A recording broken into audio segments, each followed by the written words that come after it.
পর্যটন নগরী সংযুক্ত আরব আমিরাতের দুবাইতে এখন শীত মৌসুম ঘিরে উৎসবের আমেজ। বিভিন্ন পার্কে নানা আয়োজন করা হচ্ছে, পিছিয়ে নেই প্রবাসী বাংলাদেশিরাও।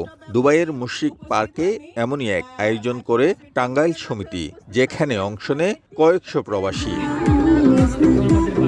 অনুষ্ঠানে সমিতির সদস্য ছাড়াও বাংলাদেশ কমিউনিটির নেতৃবৃন্দ, মিশন কর্মকর্তা, ব্যবসায়ী, পেশাজীবী, সাংবাদিক, রাজনীতিবিদ অংশগ্রহণ করেন। দিনব্যাপী এই আয়োজনে বাংলাদেশের ঐতিহ্যবাহী নানা খাবারের ব্যবস্থা ছিল। এছাড়া শিশু কিশোরদের চিত্রাঙ্কন প্রতিযোগিতার দেখা মেলে এই উৎসবে। প্রবাসের মাটিতে বাংলাদেশের ঐতিহ্য তুলে ধরার জন্য এমন উৎসব এক অনন্য উদাহরণ, যা নতুন প্রজন্মের মধ্যে বাংলাদেশ নিয়ে জানার আগ্রহ তৈরি করে বলছেন আয়োজকরা।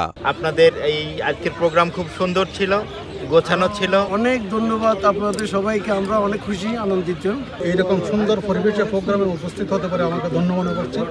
আগামীতেও টাঙ্গাইল সমিতি আরও বড় পরিসরে এরকম প্রোগ্রাম করবে। আপনাদের এই সংগঠনের উত্তরোত্তর সাফল্য কামনা করছি। আগামী দিনে আমরা আপনাদের পাশে থাকব।